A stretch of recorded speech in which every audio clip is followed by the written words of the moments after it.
Hi friends అందరికి ఈరోజు అయితే కూర వండుకుందాం అనేసి మేము మా గారి దగ్గర వెళ్ళి మా పల్లెటూరులో నేచురల్ గా దొరికే కూర అన్నమాట అదైతే మేము తెచ్చుకున్నాము. ఇదిగో మీకైతే చూపిస్తాను. ఇదిగో చూడండి, ఈ కూర అయితే గొడ్రంగూర అన్నమాట. ఇదిగో చూడండి, చాలా ఫ్రెష్ గా ఉంది. అలాగే ఆకులు కూడాను చాలా లేతది. ఇది సంతలో కూడా దొరుకుతుంది కానీ సుమారు 50 రూపాయలు. దీనికి కాంబినేషన్ గా మండి కూర అయితే కలిపి వంట చేసుకుంటాము.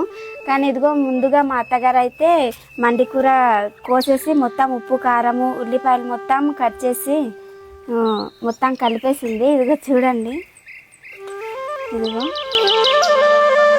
మా పల్లెటూరులో ఇలాంటి కూరలు అయితే మేము వంట చేసుకుని తింటాము. ఈ గొడ్రంగూర కూరనైతే ఇలా పెద్ద పెద్ద ఆకులతో కూడా వంట చేసుకోవచ్చు, కానీ మేమైతే ఇలా చిన్న చిన్న ముక్కలు చేసి వంట చేసుకుంటాం. ఈ కట్ చేసుకున్న ఆకులు అయితే శుభ్రంగా కడుక్కొని ఒక తపెలలో వేసుకున్నాం. మా పొయ్యి అయితే చూడండి, కట్టెల పొయ్యి. ఇదైతే మంట కాలాలి కానీ చాలా తొందరగా వంట అయితే అయిపోతుంది. నా వీడియోస్ మీకు నచ్చినట్లయితే ఇప్పుడే మన ఇన్స్టా పేజీని ఫాలో చేయండి.